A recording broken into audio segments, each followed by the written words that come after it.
the other day that you want to use legitimate state power to dismantle left-wing terror networks. Which organizations were you talking about, and what kind of state power are you envisioning using? That's a great question, thank you. And I'm glad for the opportunity to add a couple more details to that. So, the struggle that's taking place right now is between the lawful exercise of power by the American people through a duly elected government versus the unlawful exercise of street violence in the form of domestic terrorism. So, again, the clearest example of this is when you have ICE officers who are carrying out the statutes and laws of the United States to arrest and remove illegal aliens, who are being subjected to violent attacks in the conduct of their duties. That's an example of illegitimate violence, illegitimate power in the form of domestic terrorism being used to impede the conduct of their official duties.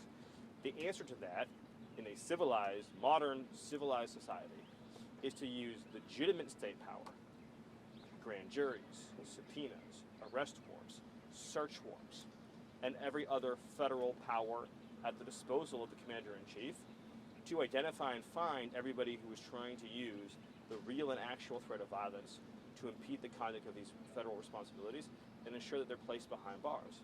I'm not going to give you any advanced information about what these investigations have yielded so far.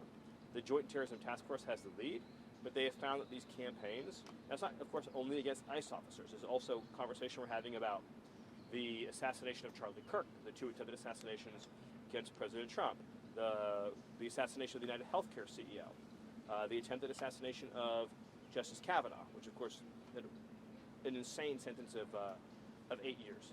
So it's the broader spectrum of political violence. But obviously, ICE as an agency has been subjected to a 9-month effort to substitute left-wing violence for the votes of the American people. No federal officer in the conduct of their duties should have to worry about being physically attacked, being physically obstructed, being physically impeded, being doxxed, having a bounty put on them. And the fact that Democrat politicians are trying to normalize this really indicates how far we've gone as a society, that there is not universal condemnation of this organized campaign of violence against ICE officers. No,